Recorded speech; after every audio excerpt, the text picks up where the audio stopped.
Sağlıklı beslenme ile nefis lezzetlerin buluştuğu keyifli bir yılbaşı bölümüne hoş geldiniz. Bu bölümde öncelikle beslenme programımızı sekteye uğratmadan yılbaşını gönlümüzce geçirmemizi sağlayacak 6 altın kuraldan bahsedeceğiz.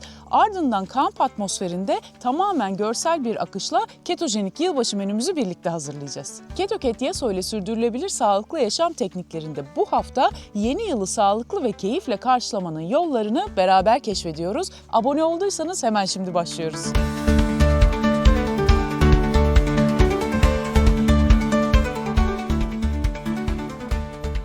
Birincisi zihinsel yaklaşım.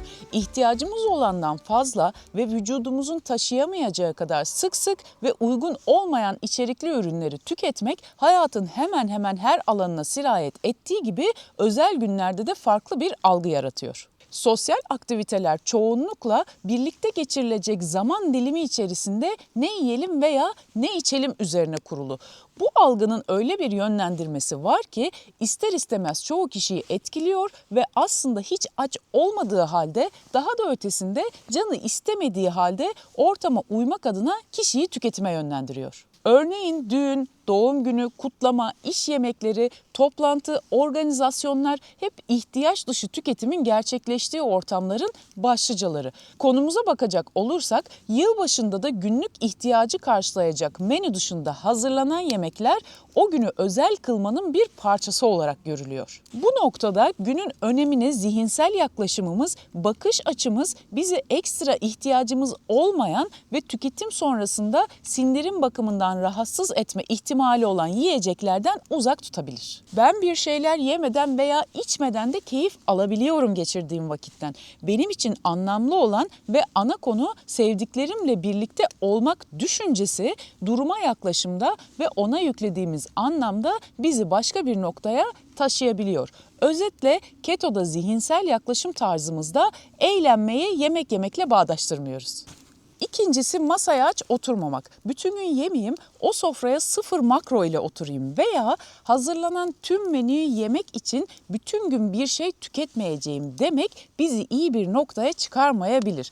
Yılbaşı sofralarındaki en büyük risk uzun süre aç kalıp sonrasında kontrolsüz seçimler yapmaktır. Bugün yılbaşı yiyeceğim koşullu şartlanmasının yanı sıra uzun süreli açlık da karbonhidratı yüksek ve içeriği sağlıklı olmayan yiyeceklere yönelinmesine neden olabilir. Ne yapalım peki? Normal zamanda ne yapıyorsak aynısını elbette. Yağ bakımından zengin, ihtiyaç kadar protein ve 20-30 gram kadar sebzelerden gelen karbonhidrat seviyelerini geçmeyecek ketojenik bir öğünü acıktığımızda yemek yılbaşı sofrasında kontrollü, gerektiği kadar tüketime ve keto dışı besinlere yönelmeyi azaltır. Keza bu bahsettiklerim sadece keto için de değil, genel olarak sağlıklı beslenme planı uygulayan bireylerde de geçerli olabilir. Örnek karnivor, ketovor veya düşük karbonhidratlı beslenme gibi. Bununla birlikte yılbaşı sofrasının öncesinde başlayan aktivitelerdeki atıştırmalık tuzaklarına da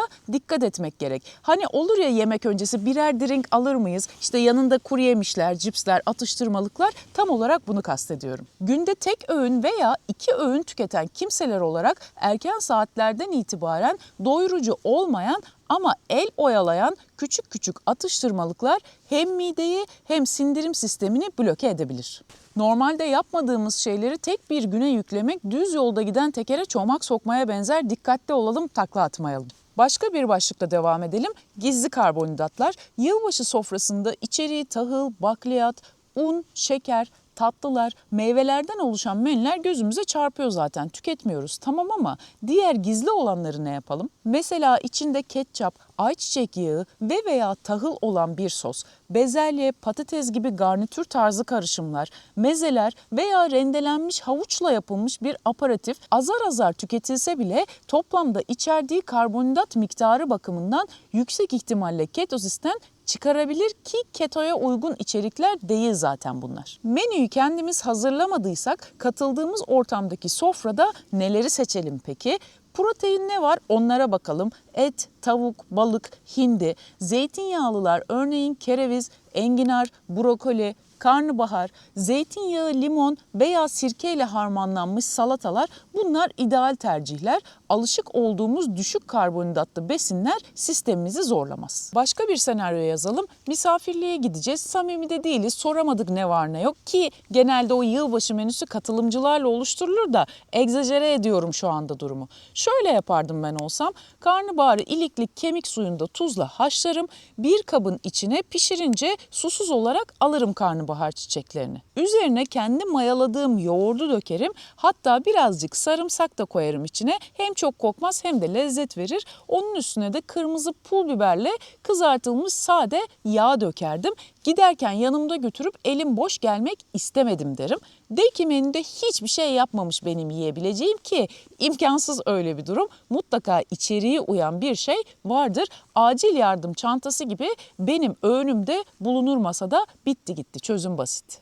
Bir diğer başlığımız alkol. Yılbaşı günü koşullu şartla eğleneceğiz ve bunun için sabahtan başlayıp içeceğiz yaklaşımının sonuçlarını her sene 1 Ocak'ta alkol komasına girerek hastanenin yolunu tutanların haberlerinde görüyoruz. Yılbaşı gecelerinde alkol tüketimi normal zamanlara nazaran daha fazla oluyor. Ketojenik beslenme penceresinden alkole bir bakalım önce.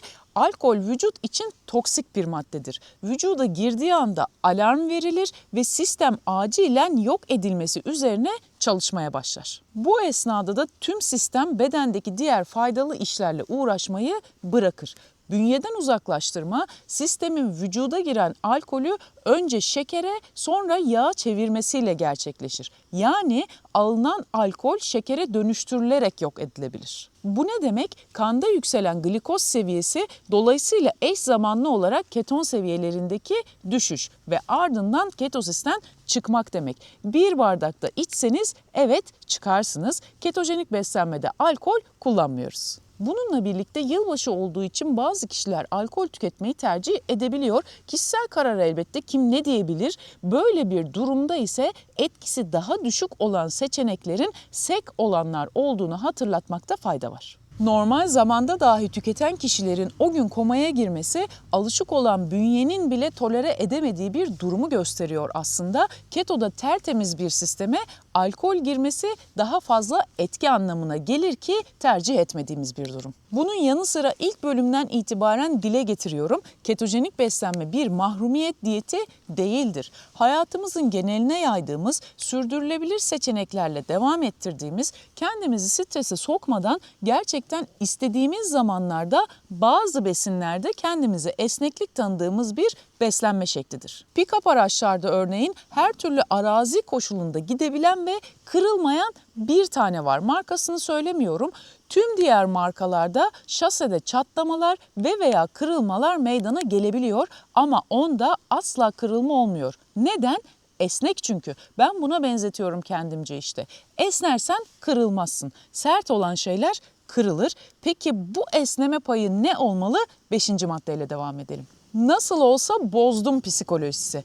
35. bölümde üzerine detaylı konuştuğumuz kişilik özelliği siyah beyaz olan, başka bir deyişle ya hep ya hiç düşüncesindeki kişiler için riskli bir durum. Beslenme düzenimizi oturttuk, her şey yolunda, canımız eskiden tükettiğimiz çöp gıdaları çekmiyor, tatlı aşermiyoruz, acıkmıyoruz, enerjiyiz, sağlıklıyız, yılbaşı geldi çattı. Ben zaten sistemimi oturttum, ne olacak yarın devam ederim yine noktasında kendimizi ne kadar tanıyoruz, buna dikkat etmemiz gerek. O gün yenilen bir lokma, içeriği normaldeki beslenmemize uygun olmayan bir seçim hayatımızı veya komple süreci mahvetmez. Bu kadar durumu abartmaya gerek yok elbette. Ancak o yiyeceğin tüketilmesi devamındaki günlerin bozulmasını da gerektirmez. Amacımız neydi? Mükemmel olmak değil, tutarlı olmak ve uzun vadede dengeyi korumak. Yarın devam edeceğim kararı güçlü ve uygulanabiliyorsa tercihlerimiz bize ait sonuç olarak. Peki bozdum, ne yapayım? Yılbaşı günü gecesi bitti, sabah kalktık. Birincisi suçluluk duygusu diye bir şey söz konusu değil. Canım istedi yaptım, nerede kalmıştık diyorum ve plana geri dönüyorum. Sisteme ne kadar yük bindirdik ve ne kadar ne yedik? Buna bağlı olarak su tüketimi, elektrolit dengesi ve hatta açık alanda hafif bir yürüyüş geri dönüşte akışa fayda sağlayacaktır. Genel olarak konuya bakacak olursak ketojenik tercihlerle eğlenerek günün tadını keto bir menü eşliğinde sevdiklerimizle birlikte çıkarabiliriz. Çünkü mantık olarak günün anlam ve önemi beslenme üzerine kurulu değildir. Önceki yıllardan yaşayanlarınız vardır diye tahmin ediyorum. Yılbaşının ertesi günü buzdolabına ne kadar ekstra yiyecek kaldırılıyor hiç dikkat ettiniz mi? Mezeler, ekstra atıştırmalıklar, soslu salata malzemeleri, artan yemekler hep ihtiyaç fazlası yapılan ve yenmeyen şeyler. Ketoda kalmak iradeden çok bilinçli planlama işidir. Bugün yiyeceğim, yarın devam edeceğim demek güzel ancak bu noktada besinlerin içerik ve miktarlarını aşırıya kaçmadan ayarlamak önemli. Yüksek alkol, pastalar, börekler, cipsler ve bunun gibi yiyecekler sindirim açısından zorlayıcı olabilir. Nasıl ki ketoya başlarken karbonhidratı kademeli azaltmak sistemin ani tepki vermesini önlüyorsa, birden aşırı karbonhidrat yüklemesi de tepki göstermesine sebep olabilir. Ne yapalım peki? Keto olmayan bir şey tüketeceksek de az miktarda tutmaya gayret edebiliriz. Bir bardak suyun içine tek damla mürekkep atarsanız renginde majör bir değişim olmaz ama şişenin tamamını dökerseniz suyu komple bulandırırsınız. Lezzetli ve sorunsuz bir yılbaşı için yapabileceğimiz şeyleri konuştuk. Siz neye karar verdiniz? Bir günlüğüne bozacak mısınız yoksa aynı sistem devam mı edeceksiniz? Yorumlara yazın lütfen. Yeni yılda da bu tarz içeriklerin devamı için kanala abone olmayı unutmayın. Umarım hepiniz için hayallerinizin de ötesinde güzel bir yıl olur. Şimdi sizleri keto yılbaşı menüsü, doğa ve kamp görüntüleriyle baş başa bırakıyorum.